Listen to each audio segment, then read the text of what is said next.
Welcome back to the Remedial Film Class Podcast. I'm your host, Dan. And I'm Travis. And I'm George. George, did you get what you deserve Yeah. in a movie tonight that we all watched called Joker? Joker. You get what you deserve. Kablam. That's the moral of the story. All right, good night. Great podcast, guys. Yeah, Hey. shortest one ever. This Yikes. movie's up your alley, I think. I was watching I this don't- movie today, and I legit had the thought about 10 minutes in. Well, say 5 minutes in. About 5 minutes in, I had a thought like, oh, God, George is going to love this movie so much. Like, it's going to be annoying to hear how much he likes this movie. Really? I think you're going to love this movie, man. It's a bit of a tragedy. Really? It's melodramatic. It's well acted. It's a tragedy. Nothing good happens. And there's a Wendy theory. Oh, I want to hear about that. I was not blown away by this movie at all. No? Really? Okay. No. It was good. It was okay, but like here's the thing that it had me thinking the entire, I don't know, I'd say probably first hour and a half. It's that question that we talked about, I think back in, we were talking about Halloween and certain, the certain people, certain directors did a backstory and you're like, I don't want to know all the backstory. It's kind of that question. Do you want to know? Right. The backstory of your villain? Like sometimes the backstory of your villain is more interesting in your own head Yes. than out of somebody else's. Now, I'm not saying that I didn't want to see this backstory. I'm just saying that was the question I was asking myself for the first half an hour. How does this compare to my backstory? And, It brings up two major conversation pieces. One, the source material. which I don't know anything about. Yep. It doesn't really have any, but it does borrow a little bit from The Killing Joke. I don't know if Dan agrees, but I believe it does. I mean, it's in... Kind of mention his background a little bit in The It's Killing in the Joke, vicinity of the Killing Right. Joke backstory. where he's a stand-up comic. It is adjacent Okay. to the Killing Joke, but I don't know. I would say it is less directly the Killing Joke than even The Dark Knight. And The Dark Knight was already just like visually inspired by. But the other thing that connects it to The Killing Joke leads me to the Wendy theory. So I don't know if we want to talk about that theory this early. Let's talk about the movie a little bit, but I do want to get Okay. into your Wendy theory. Okay. I hope it's not quite as windy as the other Wendy theory, and that it You mean awesome blows. and exact and perfect? Listen, Stanley Kubrick called me yesterday and he said, dude, the Wendy theory, He did. 100%. Friend You of know, the show. I Friend of the believe show. that Stanley Kubrick more called me than from I the moon. believe anything in the Wendy theory, so I'll Okay. buy it. But he called me from the moon, so I'm just saying. Yeah, they were filming a piece up there. A No. little film. Joker starts off, George, and Mm-hmm. the clown cries. Mm-hmm. We're doing the day the clown cried, but we're not doing the day the clown cried. Thank goodness.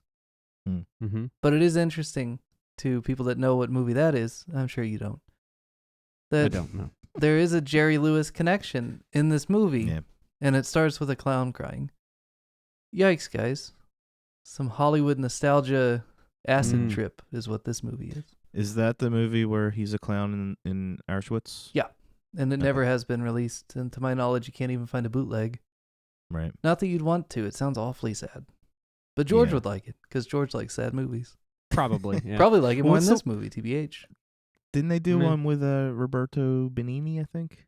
He won an Oscar for it. I think I had a dessert called Was it- that. Yeah. Was it Not A Beautiful Life, but it was A what was Benini. it called? Life is Beautiful? Life is Beautiful.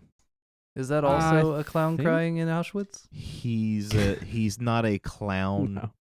like what you think, but he does take it upon himself He to make does the kids laugh. Lighten spirits. Ugh, Lighten that spirits sounds before they're horrifying. gassed. Yeah. I remember when that But- won all the awards, and I remember him being pretty clownish at the show. Yeah. But I remember from the Oscar clip being like, no, never, not Yeah. me. It's like Schindler's List meets Patch Adams. Ugh. If that helps. That, I mean, it helps me determine that I made the right determination not to ever watch that movie. Right. Patch Adams is good though. I know it won a ton of Oscars or whatever, or was nominated for a bunch of stuff. It just seems like a movie that would just be so full of sap. I couldn't take it. It was well, we're not doing that movie, but it was basically they took an event that all this stuff happens around, but it doesn't actually happen inside. It's kind of like Full Metal Jacket had the boot camp and all that stuff. You knew they were building up to the Vietnam War, but they never had to go there. That movie could have ended with Private Pile blowing its brains out, and then spoiler alert, and that could have been the end of the movie without ever even going to Vietnam. Yeah, it'd be like a tragic Biloxi Blues. Yeah, I love Biloxi Blues. That's a good movie. Oh, what? Starring your daughter's favorite actor. Yes.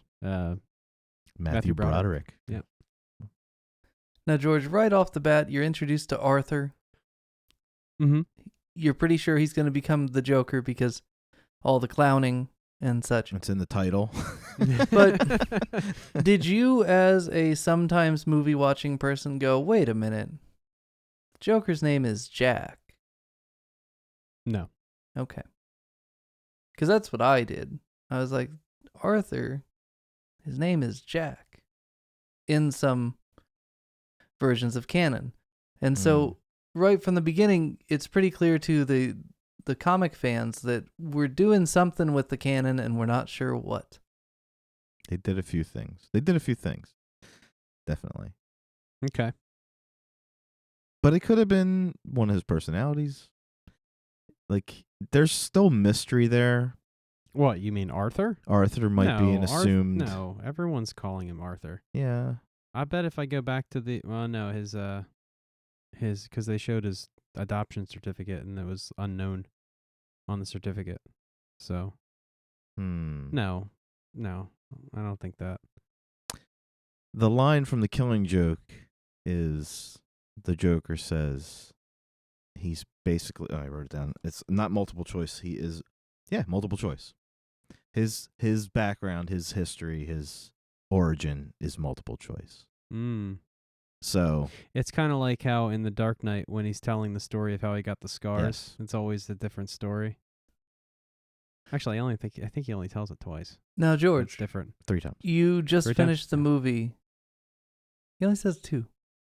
What's the third No, he one? says to the old man, you remind me of my father. He doesn't really say the scars. I No, see. yeah. He tells Gotcha. us. He He's starts about telling to the story start twice. the third one, and he Yeah. never does. Right, Which yeah. is it's too bad because I'd like to hear his third version too. Yeah, same. So the thing that is, George, you just finished the movie, and I don't know that you're ready for this revelation, but we're gonna have to talk about it. Okay. I am of the impression that you just watched a 2-hour version of Do You Want to Know How I Got These Scars? Yeah. And that everything in this movie is bullshit. Yes, the Wendy theory. I don't even know if it's a Wendy theory. I think it's pretty. It doesn't take a lot of shoe leather to get from that last scene of this movie to to that conclusion. You're And- basically sitting there thinking, did any of this happen? Yeah. When he's interviewing with the woman at the end, you're basically sitting there going, oh my God. It's almost like a Sixth Sense moment. You're like, they showed me throughout the movie that most of this shit was happening in his head. Did any of this take place? I mean, I had that thought a little bit, Right. but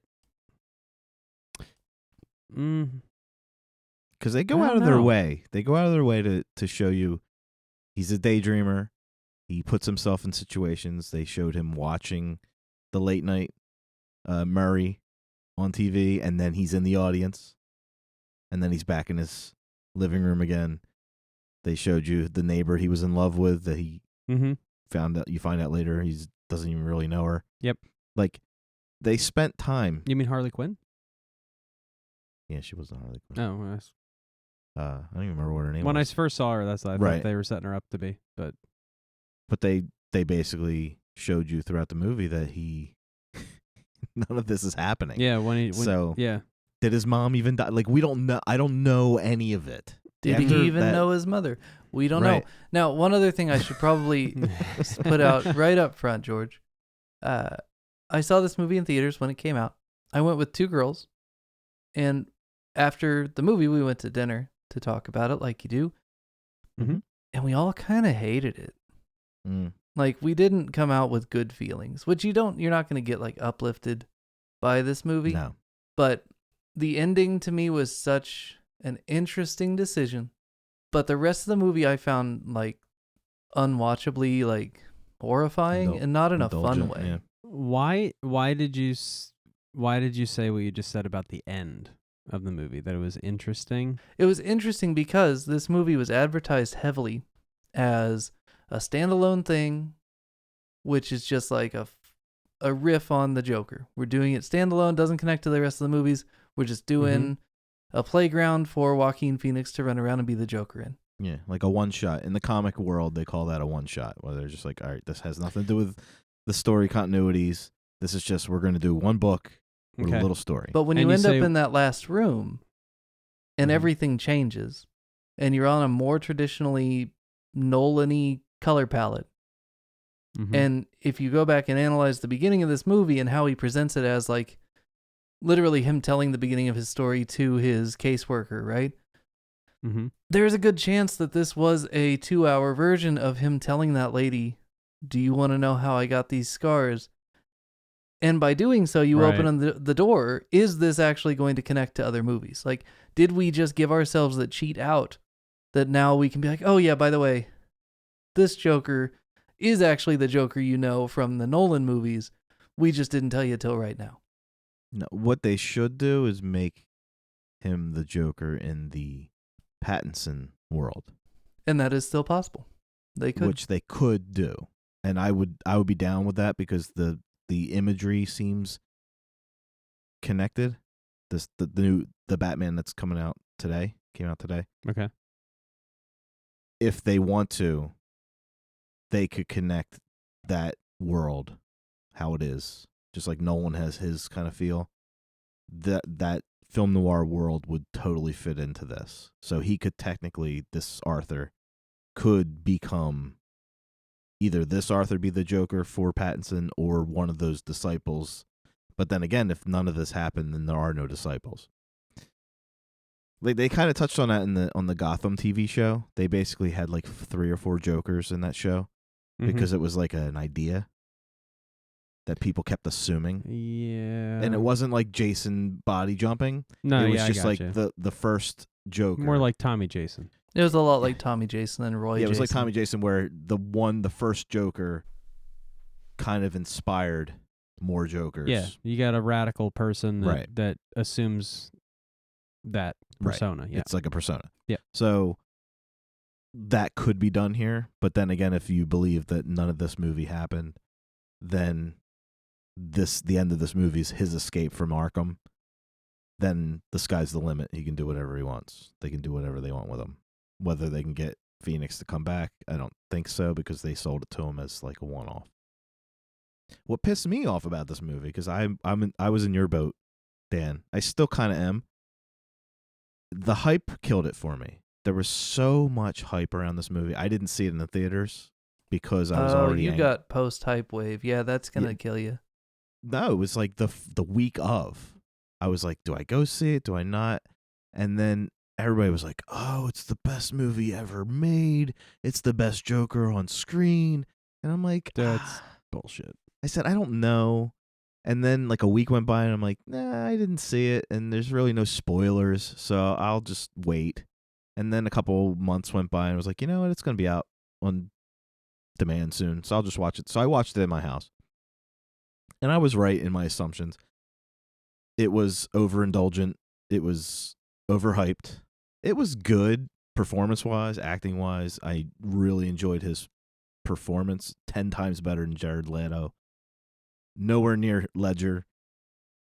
But I enjoyed his take.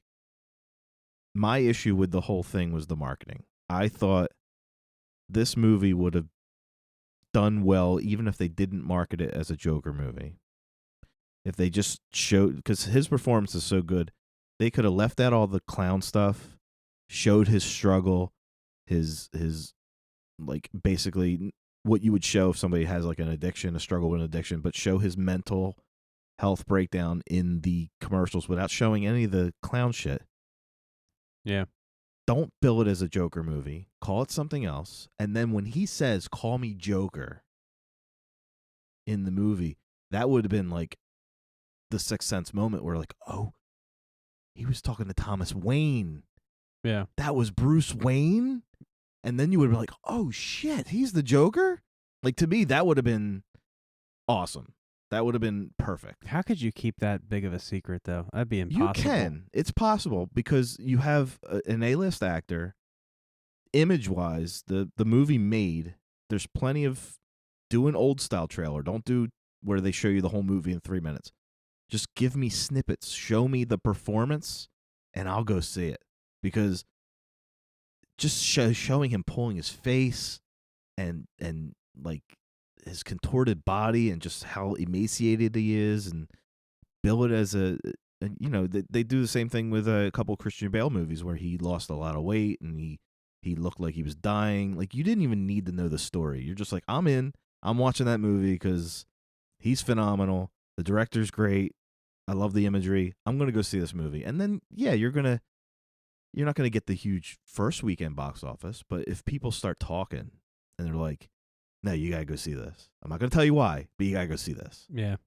Then you're going to get that second weekend box office, and then it's going to get more legs, and before you know it, you still have the same box office success, a lot more buzz. I don't know. To me, the marketing was too on the nose. I was just like, oh my God. Here's What the did problem you- with on the nose marketing, though, is it won an Oscar and made all the money. So, like, it sucks for us because it would have been a better experience for you and I, but they made so much money and they won an Oscar. So it's like, But it ugh. still would have won Oscars because the performance was there, and if it came out early enough, you're going to get the people submitting it for consideration. You're going to get the studios submitting it. That has nothing to do with people going to see the movie. 10 people could go see a movie and it still gets nominated for an Oscar. It has to be seen by the people that vote. So if they nominate it, then you know, money talks. Like, if the studio believes in it, they're going to prop it up and it'll get nominated. But I don't think it needed any kind of hype. It was good enough trailer-wise to get people to go see it. And that's all you needed. People to go see it, so then they come home and they say, dude, you got to go see this movie. And then you get that second and third weekend where people are like, because that's what happened with Sixth Sense. Nobody went to see Sixth Sense. It's Bruce Willis. He was on his way out. And that just the buzz from that movie made people go see it. Is it that the twist was so good that people respect it and they don't spoil it? Yeah. You know, like when the twist is that good, like people keep their mouth shut out of Yeah. respect. You know, I think so. Like Psycho back in the day. yeah. Like Spider-Man, that newest one. Nobody saw that twist coming. You're right. Well, again, the marketing screwed that shit up. But we talked about that last week. But yeah, so I didn't like the movie when I saw it in theaters, and so I just want to put it out there that I made it about 5 minutes in today and just fucking skipped through the rest of it because I hate this movie. I did go back and watch the key parts that I wanted to make sure that my understanding of the ending from when I first watched it still holds water, and indeed I would argue that it does, but I skipped all the horrible child abuse stuff because I just don't, that doesn't, it makes the movie unwatchable for me. Right. I felt the same way until I realized that none of it happened. And then I'm like, okay, this is him. He created this. Right. I mean, In it's his like the story mind. with the kitchen knife and his mom and all that, where Right. if you had to see it, if you had to sit through a movie of that scene, it would not be a movie I would want to watch. So just Right. let him tell me the story real quick and make it sound all fake, and I don't know. It's guilty of the Rob Zombie syndrome. Yeah, it Where does it's have a like- little Halloween, Yeah. Rob Zombie Halloween in That's it. exactly what I thought. Actually, I've never seen Rob Zombie's Right. Halloween, but Ugh. that's what we were talking about when you were talking about the Right. backstory of the villain. Do I really, you know? To me, this works a lot better than the backstory of Michael Myers. because with this, it makes sense. You have it's the same thing with The Dark Knight. The Joker is an unreliable narrator. Yeah. So when he takes you Which down is a very interesting. yeah. So It's when he so takes you down a interesting. road, Yeah. he's no matter what he's telling you, it's bullshit. So he could be talking for 2 hours and then you find out none of that happened. That was just a. Yeah, actually, I just saw that movie tonight where he talked Yeah. for 2 hours, and then I had to watch it. Hey, so, George, did you notice the song that was playing during the big clown riot thing at the end? Yeah. What song was playing? It was It was Cream. What song was it? It was The White Room. Right. Okay. Yeah. And then it ends in a white room Yeah. because it all takes place in the White Room. Bum, bum, bum, bum. It's a heck of a song. It's a great song. It's a weird last scene, man. Well, they had to do the White Room because they wanted to do the red footprints to imply that he killed her. Well, and it's the Dark Knight. Oh, Color I thought he palette. just stepped in some ketchup. Right. You got those new sticky sketchers that leave footprints anywhere you Well, walk. you get your Cesar Romero killing mask in this movie. You do. A few times. You do. Yeah.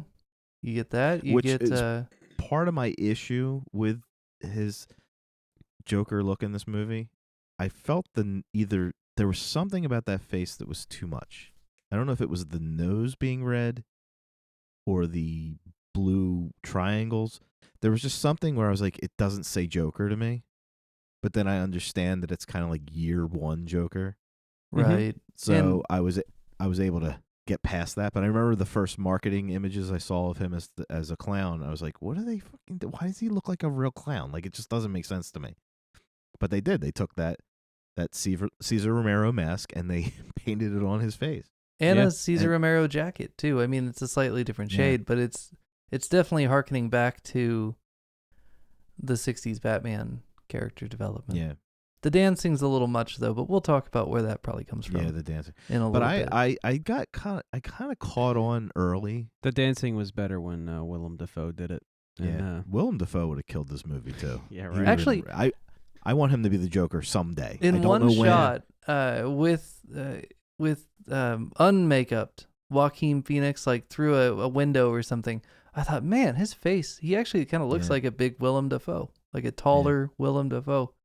I'd never noticed that before. It was just one shot, but yeah, that's funny you guys bring that up. Yeah. But I kind of caught on to it being not real when he had full access to Bruce Wayne. Oh, gross. I was like, this That is scene really weird that he's touching him. I'm unwatchably like, weird. Although, did you notice that Bruce comes down a bat pole on his way to the Yes. gate? He I slides did, down yes. That's funny. So what is this movie like? Are they? Is it the collective memory of this character Joker, and he just happens to be focusing on the '60s Batman archetypes, but moved to the '70s? Like, this movie is a strange thing.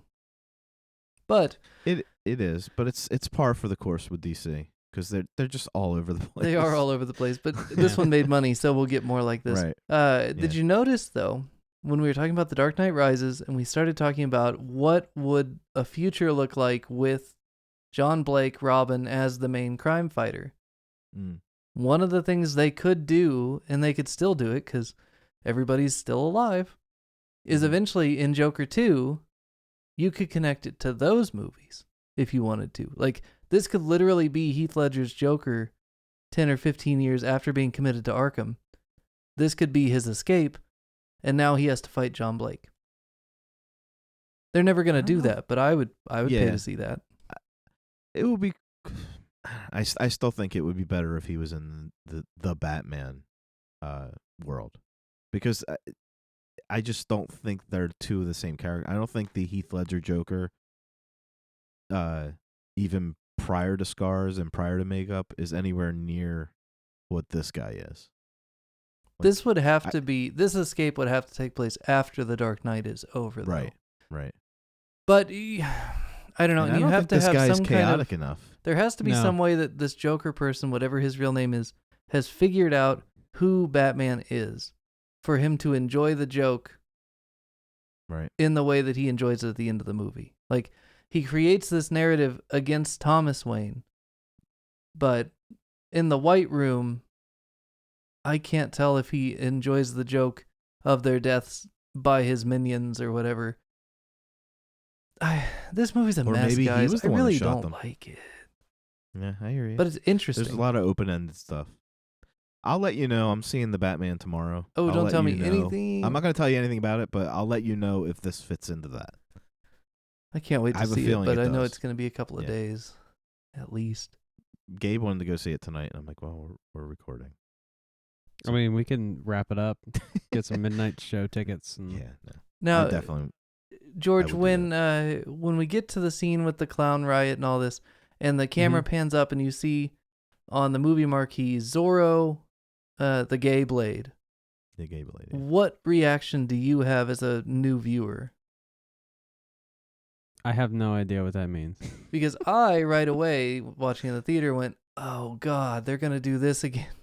I'm going to have to see the Waynes murdered again for the 15th time. Oh, that was the show that they were... In the comics, okay. that's the... So there you go. This That's isn't the show. Nolanverse, right? Because that's comic book. So Yeah. it's interesting. Yeah, now that I'm thinking about it, there's like way more in there that points to this not at all being real. Yeah. You know? All of it. When you get a chance, Like read The Killing Joke. like think about it. I'll give it to you. You can read it. Is it in the yeah, I would like to. Is it in the comics that the dude that shot Thomas and Martha. like stole her pearls? That's like the key imagery. Yeah. This time it Is was the almost like an pearls. afterthought. Like, oh, God, we almost forgot to break the pearls. Psh. Yeah. Okay, The pearls, when showing the scene, it's kind of like the Stations of the Cross. You cannot show the Passion of Christ Without without the showing pearls. the scourging and Simon helping. Like, you right. can't There's show the certain death of things the you have Waynes. to. You There's have to certain show it. things, and so it is okay. So is the set of pearls that in Rises Mhm. that They what's her kind of name? imply that he reassembled his mother's Is that what it pearls. is? Yeah. Okay. Which, Because Kinda gives they him- caught the guy, right? yeah. And so I obviously think in the he would've comics it is gotten Joe Chill. Am I right? Yeah, Dan? it was Joe Chill originally in it's the Joe Chill. comics. Yeah. The Burton movie kind of switched it on you and made it Jack Napier, which the Joker never killed his parents. Which is kind of cool in this movie because the story is Batman created the Joker through dropping him in the chemicals. Mm-hmm. And in this movie, they're implying, which makes it even more in his mind, that the Joker created Batman through this chaos. Wow. So, yeah. I mean, there's a lot there. It's a shitty movie. I don't know if it's a shitty movie. It's that thing where, like, Silence of the Lambs gets it so right and that it leaves enough of it ambiguous that we don't know Right. too much, but it gives us enough that we can tell that for sure this is a coherent narrative. And this one errs too far on the other side where it's like, anything is possible. You just watched this movie for 2 hours and you know nothing. Yeah. Yeah, but isn't that would piss me off if I watched a normal movie.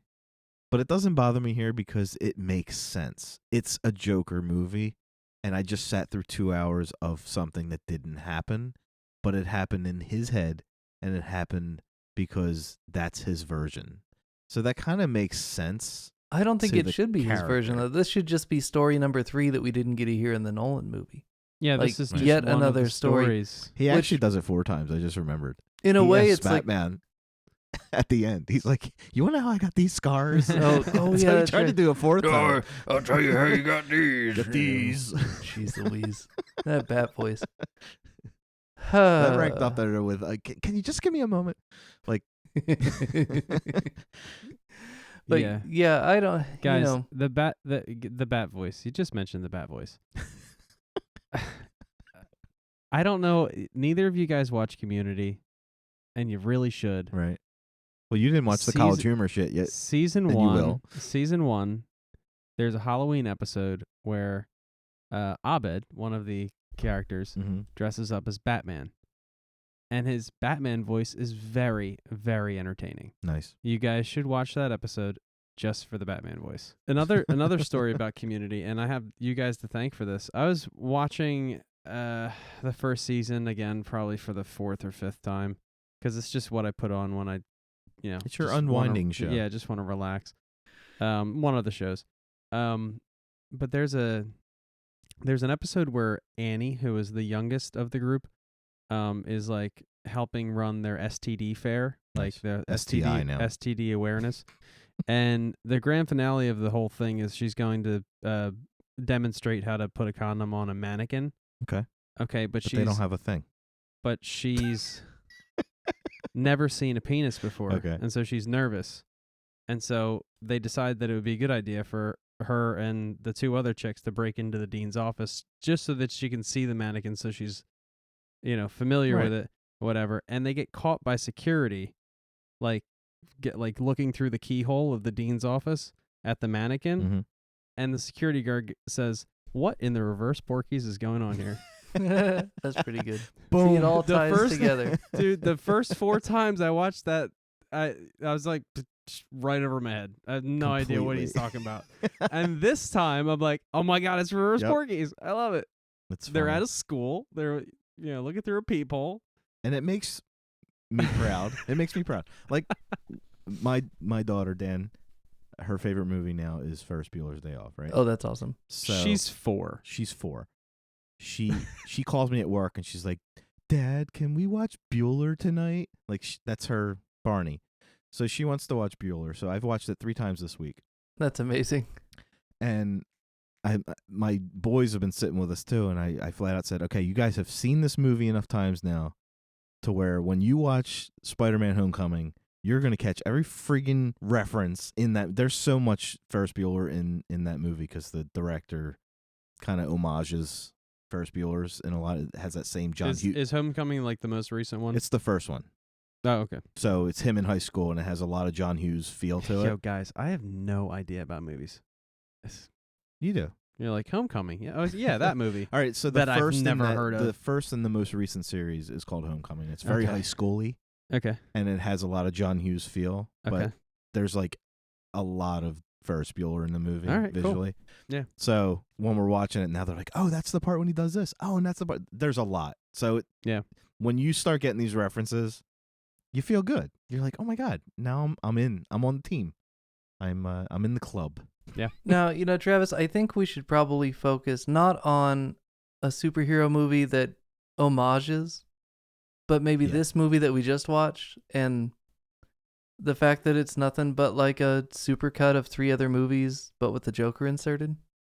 Right. Hey, George, did you catch any of that? Or are you not familiar with the movies Taxi Driver, The Network, and The King of Comedy? King of Comedy. No, I didn't catch any of that. The King of Comedy would have been very good to know when watching this. Yeah. It's tricky because we didn't know how much legwork to put you through before you watch this movie. But the Joker movie is like a pastiche of essentially 3 movies. I would argue 4. There's one the internet hasn't caught on to yet, but we'll get to it by the end of this. It's not Italian. It's French. Okay. But, now Italy, though? But other than the movie that I think a lot of people missed out on, basically the aesthetic, the color palette, the shot selection, the dialogue, the character itself is basically a mix of the character from Taxi Driver going on an adventure in the movie The King of Comedy in place of The King of Comedy. And the biggest connection to that is in Taxi Driver, De Niro plays Arthur. Is it Feck? What's his last name in this movie? Is it Fleck or is it Feck? Fleck. Okay, so the character of Arthur Fleck, if you put him in Taxi Driver, he's being played by Robert De Niro, a young Robert De Niro. Okay, that sounds amazing. It is. It's a good movie. We'll watch that one. That will fit in the show. It. Yeah. Okay, cool. It's phenomenal. It's great. Yeah. And then King of Comedy? King of Comedy, also King De of Niro. Comedy. Also De Niro playing a stand-up comic, trying to make it big. And hilarity ensues. Okay. So with it's Jerry Lewis from the Clown. with Jerry Lewis, The Day the Clown Cried. right? There's a lot of connection. Both phenomenal movies. It's a web. Yeah. Yeah. But when you see when people, fans of movies, saw this movie, they saw the trailer, they're like, "Holy shit, that's De Niro!" This is like De Niro playing De Niro from those movies, but he's on the other end. Yeah. Like he was basically playing the character he played in Kings of Comedy, but he's now a Tonight Show host. So it was like, okay. But then Joaquin Phoenix is kind of channeling some of the character traits from all both the De movies. Niro, characters, and But then he's doing his own thing. but by just De Niro being in this movie, it's almost kind of like he's giving it his blessing. Yeah. Interesting. Yeah, he didn't. It's not like they like hid their notes. It was very clearly just like borrowing from. And if you want to come with me on the assumption that this is all just some made up story the Joker is telling, I'm there with you. it would make sense that he would just be like pulling from different things that he would have seen. Mm. And so, it's interesting. I sent you guys a fan-made trailer from YouTube. Okay. It is creatively called Joker versus Taxi Driver fan-made trailer. Watch this real quick, George. Hey, this is Dan in Post. I'm not going to make you sit here for 3 minutes listening to them watch something, but I am going to put in a couple of things that they said unprovoked watching that specific trailer. Same freaking movie. Oh my God. Yeah, we're not kidding. Holy shit. Same movie. But not. Sort of, yeah. Yeah. But I mean, a better movie because it's not someone trying to turn it into the Joker story. Yeah. You mean Taxi Driver is a better movie? Yes. Okay. Just so Yeah. our listeners are clear. Yeah, and it's a Scorsese. You guys say it different than I do. I say Scorsese. You guys say Scorsese, which I've noticed when I'm Yeah. editing the podcast because that's not how I say it, but I don't know which one's right. So Yeah, me neither. that guy. Scorsese? That guy. Yeah, that guy is Martin S. Martin S. And actually, he did King of Comedy too, which is strange. Yes. Marty. They call him Marty. In Hollywood. Marty. Marty. Yeah, the two big scenes I remember in Taxi Driver made sense in this movie. Like there's a scene where he laughs uncontrollably in a movie he shouldn't be laughing in. And it's like, Yeah.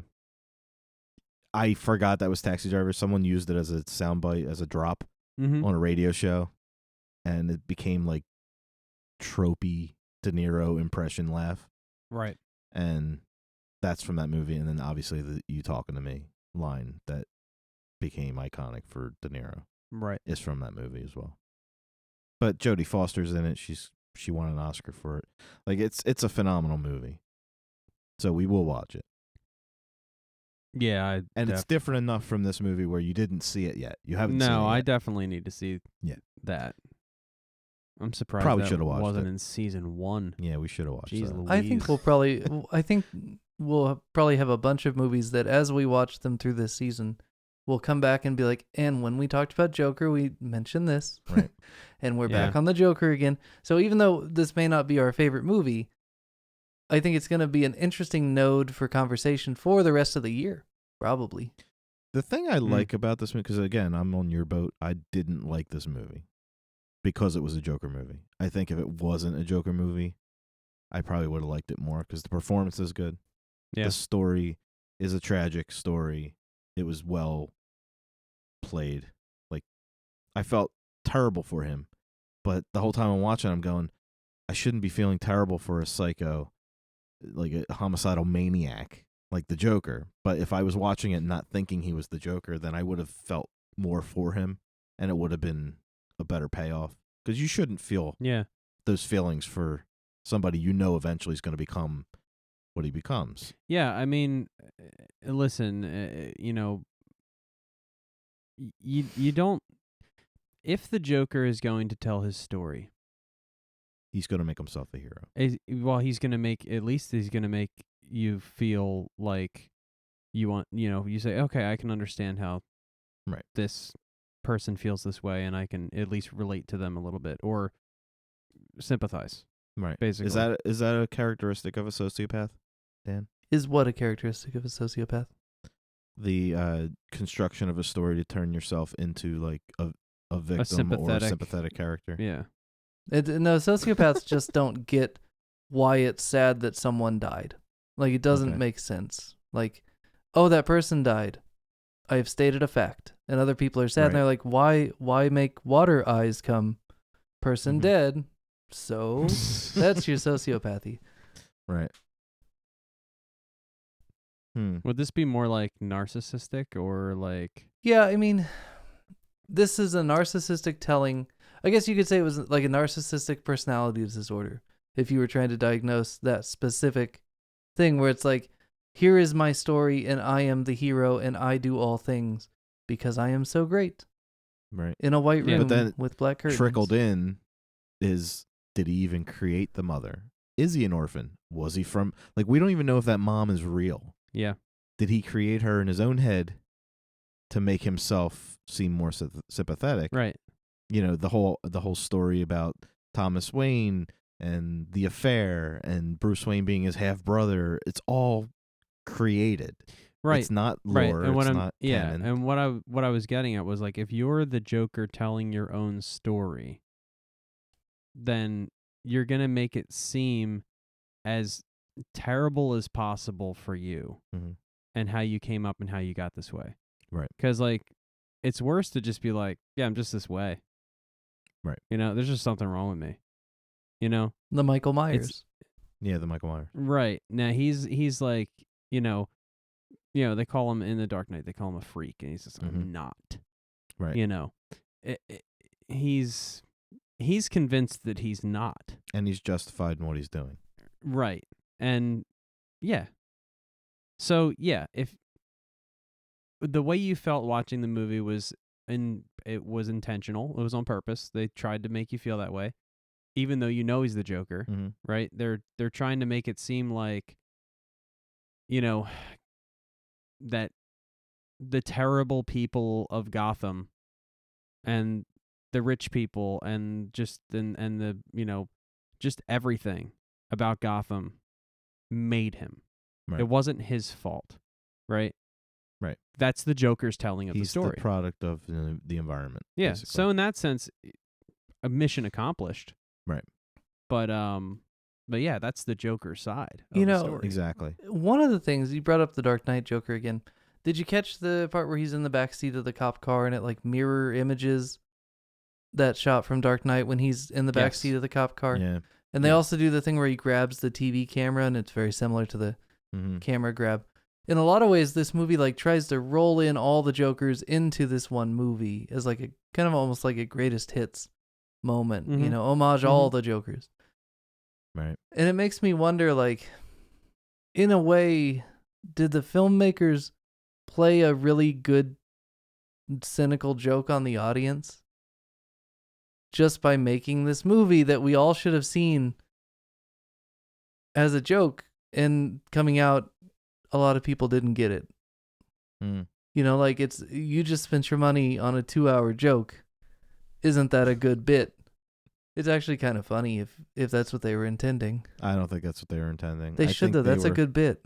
Yeah, I they were agree. trying to cash in on what Sony's mentality is, where, yeah, Marvel has the Spider-Man thing going, but we're gonna make villain movies. We're gonna make Venom. We're gonna make Morbius. We're gonna make Craven. Like, we're gonna take all the villains and we're gonna make individual movies, and we're gonna make them real dark and give them a lot of depth. And it's like, but you're kind of, you can't have a Joker movie without Batman. You just can't. And they knew that, and that's why they threw that shit in at the end with the Waynes. That was like, right. It almost seemed out of place. And like Dan said, like, he saw the marquee and he's like, oh God, here we go. Yeah. 2 roses in the alleyway. We've talked about the influences on the movie Joker. The big three to death, right? We've covered it. You've seen the trailer for the one. There's a similar trailer for King of Comedy if you want to watch it. There's a bunch of good breakdowns on YouTube of guys showing you clips side by side and telling you why. But here's the thing. You definitely need to see Taxi Driver before you do that. None of these movies contain a dancing Joker. And the dancing in this movie is consistent. It's a character choice. Yeah. Mm-hmm. It's through the entire movie. And the big iconic scene, right? The scene that became the trailer is him The stairs. dancing on the stairs. Mm-hmm. Let's just say this isn't the first time we've had a clown dance down a set of stairs. Now, I sent you a clip from Jean Rollins, that's Gene Roland for the American crowd. Gene Roland's movie, The Demoniacs, which I can't recommend the movie in good faith because it's not the place to start with Roland, but it is an interesting movie, and I imagine it would be an interesting movie if you were to partake in some medicinal and or not medicinal mind-altering substances. That movie is pretty bonkers. I sent you a clip. It's about 1.5 minutes. Check that clip out. Oh, I already hate it. This thing's going to haunt me in my dreams. Yeah, it's pretty creepy. Oh yeah. Ugh. I'll try to splice it into our episode. I'll probably get a copyright strike though, so maybe I'll just put some screenshots just so they can see. Because this clip is not on YouTube. It's a bonkers scene, but pretty soon that clown starts dancing down those stairs, man. Oh, wow, yeah. But yeah, it's there, and nobody knows. And it's cool. It's cool reach. It's one of those things that, like, it's so obscure that it would have been cool if somebody in an interview would have been like, oh, yeah, and we brought in some weird old French movie. But nobody ever does with the French or the Italians. How do you know about this movie? I was watching it one day, and I went, holy shit, it's the Joker. It just happened. I was watching it after the trailer came out, but before the movie came out, and whoa. But if you watch the first part, Visually, it does look like it. the way that they're moving the clown thing, the way it's moving at the very beginning of the clip when the girls walk up upon it is very much like when he stands there and does his little arm dance. It's very like flowy. I'm doing the dance, but you can't see it because it's an audio podcast. This is great for TV. I would love to see that. Awesome radio. But it's a Look what I'm It's doing. great radio. it's a weird movie, and I grabbed the DVD case today to make the little clip, and there's a chick just straight on like double clicking her mouse on the back cover. I was like, oh, Oh, wow. Nice. Can't Double leave this clicking. laying around. What? What? Oh, shit. That's Yeah, funny. so it's a pretty filthy movie, but that one part's really interesting. Roland's fun. We'll watch one at some point. I don't know when. Yeah, that clown was creepy. I don't want to see that. No, we won't watch that one. That movie is not the one we would start with. He has, Jean Roland has some really good movies. Artsy kind of extreme, would never pass American censorship kind of movies. Just too much sex because it's French. But some of the movies are just really, really good, eerie, but not jump scary kind of scary movies. They're good. Excellent vampire movies too. So can I give you my final thoughts on this movie? Yeah, man. While I was watching it, and Travis said that he was trying to not feel sympathetic the entire time, I was feeling like, would you please just become the Joker already? Right. Embrace it. Be the Joker. Right? And that's partially because they marketed it as a Joker movie. Right? So, all of the struggles and all the it's like there's an hour and a half of struggles, and I'm like, is he gonna become the Joker or fucking what? And then That when he might be finally- sociopathy, actually. To be able to get through the first hour and a half of this movie and not feel like grossed out. You Yeah. might have just tipped your hand there, George. Well, hey, listen. And then he did become the Joker, right? He embraced it. He stopped taking his meds. He went on a killing spree. And I'm like, that's your payoff. There's your payoff. Mm-hmm. And then you get the last scene where it's probably all bunk. And so it's a big joke. I think it was, it was pretty well done. I think it might have been, I think it might have been a little too long, but that's not really like a huge complaint for me. Didn't it I win some Oscars? think I'd rather have more than less. Right. But the movie didn't blow my mind, but I see what they were doing. I liked what they were doing. You tip your hat. The Joaquin Phoenix was fantastic. Fantastic. It's fantastic. He's fantastic. And yeah. I mean, it was good. It was good. If someone's like, "Yeah, I'm gonna watch the Joker tonight," have you ever seen it? Yeah, I saw it. Was it good? They're like, yeah, I'd watch it. Right. Yeah. Sure. That's the way I feel. Certainly. If it came before Ledger's version, it would have been better. Yeah. But it's just Also, nothing compares. you know how I know the Ledger Joker? I mean, this is not breaking news here, but Ledger is the best Joker ever. Yeah. Right? You know how I know that? I compare every other Joker to that. Right. In my head. That's how I know that the amplifier that I have sitting next to me is the best amplifier for me. Because whenever I play another one, I compare it to this one. What kind of amplifier is that? Let's get some. It's a Port City Solstice. Ooh. Nice. That's hot. It's made by a guy named Dan Klein. Port City Amplification. Oh, free plug. Friend of the show. Yeah, friend of the show. Friend Dan of our Klein, gear yeah. collection, Stan Klein. Nice.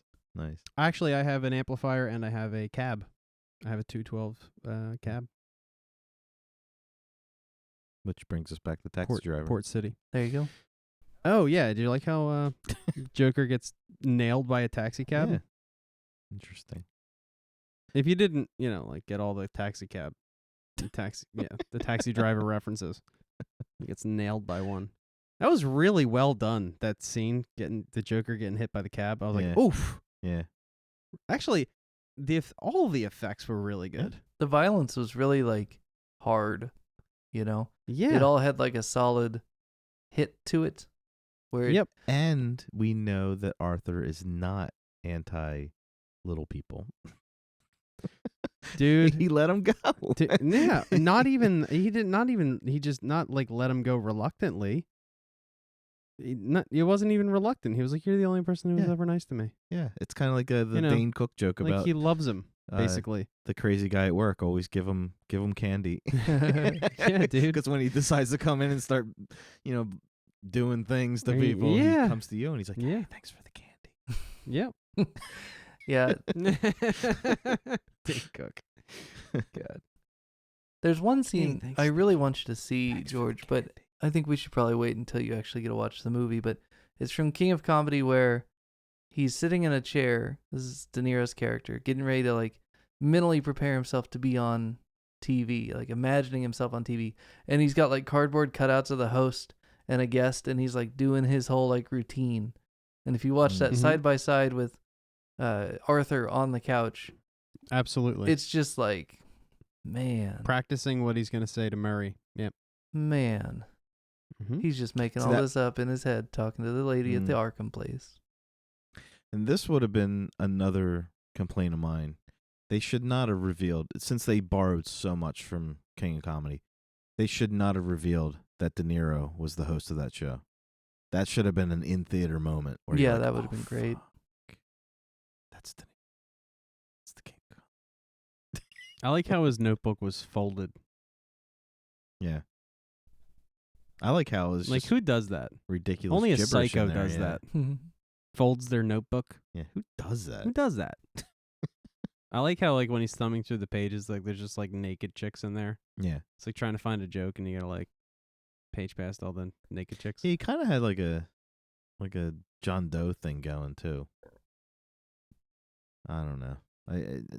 I there's so much that they borrowed from other places for this movie. Safe to say, he had issues. Yeah. Yeah. As explained by the Joker. Word. Remember, this is the Joker's side of the story. This is his side. I like to think that they just played a big joke on the audience, and so many people didn't get it that it's actually a way funnier joke because no one's caught on yet. I don't know. Judging by the way Warner Brothers does things and the way DC does things, I think they were completely serious. other than the Nolan trilogy, it's been a bit of a mess. There's no rhyme or reason. So it's like when they made this movie, they knew they had something good. They knew they had something different, and they did it, and they did it well compared to the other shit that they were doing, and not getting good reviews on it, and not getting nominations, and fans were like, "The hell did I just watch?" They got this one. I think this is all face value. I think they believe that this was like their Maltese Falcon. They were just like, yeah, we're making an Oscar award-winning movie here. There's no joke here. Well, and it did win too. So Can it be both? I think they looked at the ending reveal more like a Sixth Sense moment, and not as a, ha ha, you just sat through this bullshit for 2 hours. No, I don't think it's a. like, I don't think it's a ha. Well, actually, it's a movie about the Joker that you paid to go see, right? And so I get Dan's point, but why can't a movie that is a joke, like you just came here and watched this movie and it's all bullshit and you wasted 2 hours and money, and and you watched this movie, I don't think he did waste 2 hours, and the whole thing is a joke, and the movie was about the Joker. End scene. you And see still what we win did Oscars. there? Absolutely. Yeah. Yeah, but Absolutely I don't win Oscars think, for that. I don't think they. No, I'm not even going to say think. I know that they didn't sit there and go, okay, we're going to make a movie that at the end the whole thing was a joke, and that's it. Like, they were sitting there It's going, not that the thing is a joke. It's that the joke is on you because none of it was real. And it's not, jokes don't have to be funny. I mean, if you've seen The Dark No, Knight, a lot of those jokes are not very funny. No, and if No. you've seen this movie, a lot of jokes aren't funny. Yeah. But I think it's kind of like when people say, like if I were to, it's funny, it's coming up because we always say, yeah, we'll go around to this. When Walking Dead ends, right? Oh, Jesus, we're back on The Walking Dead. Throwback Everybody to was- season all of them. No, but people were always saying when they end this show, if they have Rick wake up in the hospital again, Mm-hmm. and we find out the whole series was a dream, we're gonna kill somebody. Like, people were so angry about that, and I was like, in my mind, I always thought, oh, it would be cool if they ended the series with him waking up in the hospital. And people would look at me like, no, we don't want that. And I said, but if you have that happen, and then the first thing that happened from the show happens anyway, then it works. Because now you're basically saying all the shit that he just dreamt about is about to happen. It's going to happen.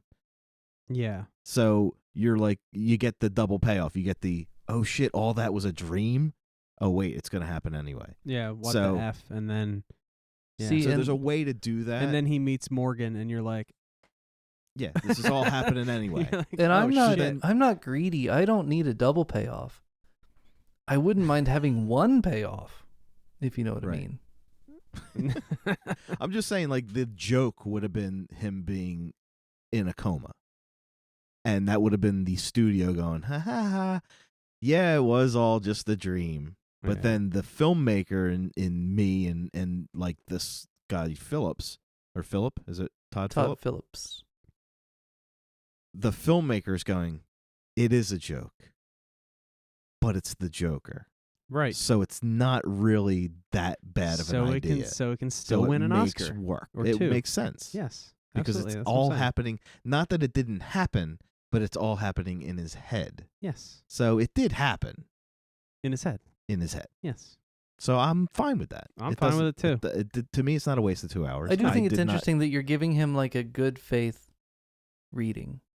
You know, it did happen in his head. Where I would say that the Joker I know and love, who makes up these stories when he is going to kill people, he's doing so in bad faith, right? Like, I'm going Right. to take you on a Grandpa Simpson level like story, you know, as was the style at the time with the onion on my belt, and then Mhm. at the end of this 2 hour long joke, it's a joke. Like, none of it's true, Right. and I just distracted you. So No, that's fine. I hear you. I don't know. It works for me better that way because so many people don't catch on to the fact that so many people see the end of this movie like, wow, did you see at the end after he'd been taken to Arkham and after the events of the movie, then he you know, and it's like no. oh, you didn't get Yeah. it. It's a good bit. It's a good bit. Yeah. You didn't get it. Cool. Because he does say that. That's how what he says to the doctor. Yeah. He's like, "Oh, well, You you wouldn't wouldn't get it. You wouldn't get it. Yeah. Yeah, I kind of get that feeling when, at the end, not the hospital scene, not the white room scene, but before when, all of the clowns are like raising chaos in the whole. It's like a in dream. The in other the White city. Room scene, the scene It's just scored by this- the song White Room, as opposed to the scene Right. taking place in the White Room. Yeah. Correct. Right. Right. It's just the grandeur Right. of the symbol that he is in his mind. Right. That's what it is. Like how they remove him from the car.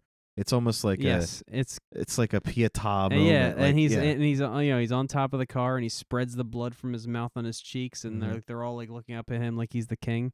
That's then he just does his his grandeur little- in his mind. His Yes. French His little- clown dance. French clown. Yep. dance. That's funny. I have a feeling we're going to be talking about this Joker for a long time. How does that line in the Dark Knight go? I have a feeling we'll do this forever, or whatever. We're going Yeah. to be talking about Yeah. this movie forever because it's going to keep I don't coming up think and so. other stuff. You're going to be surprised how Yeah, often we reference it this will. movie going forward. It will.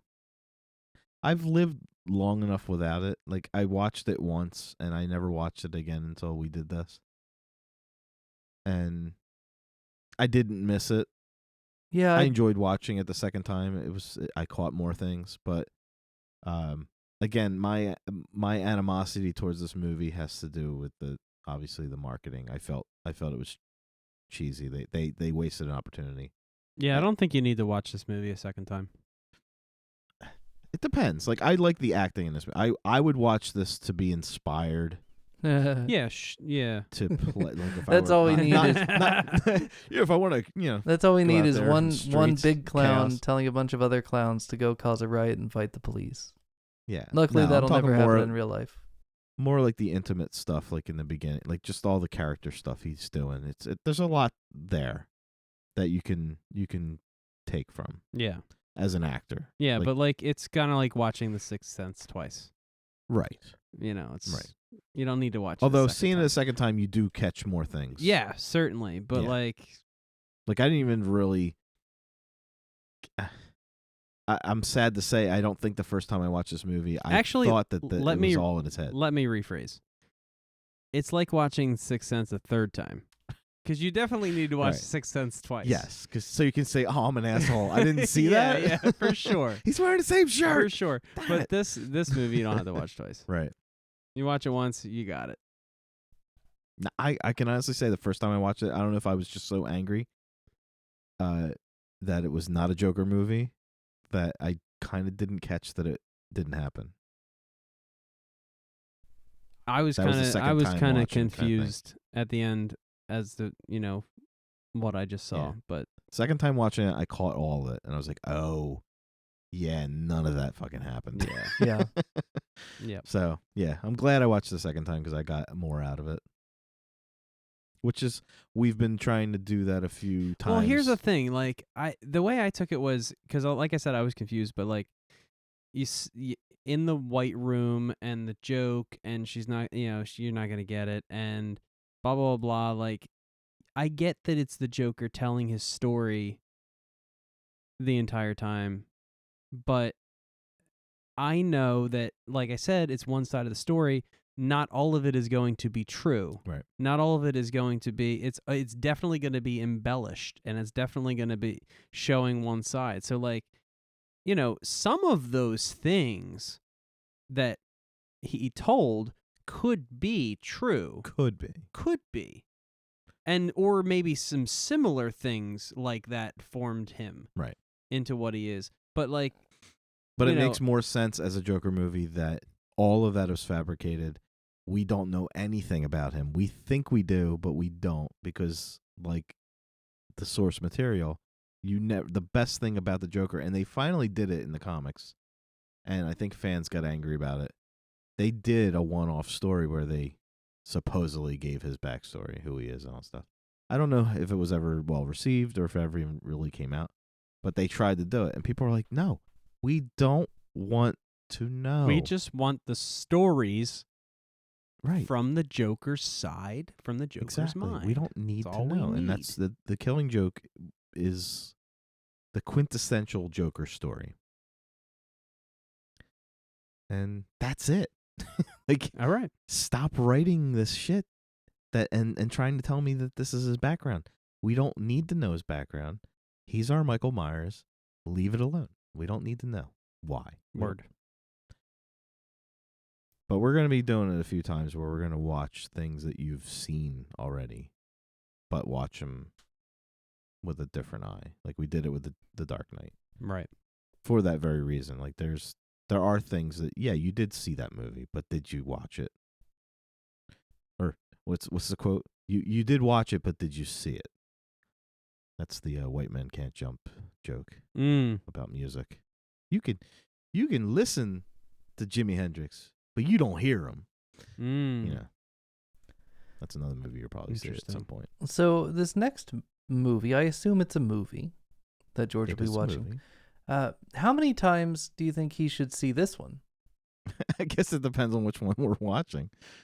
I say you watch either of them as many times as you want. I honestly want to give him the choice. No, I don't he know. doesn't get a choice. I don't want to put it up to him. He doesn't get a choice. See, I would argue, Travis, that maybe if it were me, I'd probably recommend that he watch it at least like 7 times. Okay. You think? Okay. I know what movie we're watching now. His face. Halloween H2O. Stop it. All right, cool. We got some Brad Pitt, Morgan Freeman coming. Yeah. We're going to watch it. Oh yeah. Are you ready to revisit the Fincher classic? Yes. Absolutely. I'm very excited about this because I have not seen this movie in about 10 years. Yeah, it's been a long time for me too, so I'm excited to watch it. It's gonna be your 4-year-old's favorite flick soon enough. Vienna's like, what's in the box? Dad, come home, what's in the box? Hey, Dad, remember when there was something in the box? Should be calling you at work. What's in the box? Tell me what's in the box. Yeah, I don't know. Oh, jeez. Well, I'm really excited to watch David Fincher's 7, in case we didn't make that clear earlier. Yes. That's what we're watching. Friend of the show, David Fincher. Oh, yeah. Thank you for joining us on the Remedial Film Class podcast. As always, you can find us at facebook.com/remedialfilmpod. Email us, remedialfilmpod@gmail.com. You can find us at Twitter and Instagram at remedialfilmpod. We'll be back next week with the 90s classic, David Fincher's Sevin. 7 with a 7 in the middle. Sevin. 7.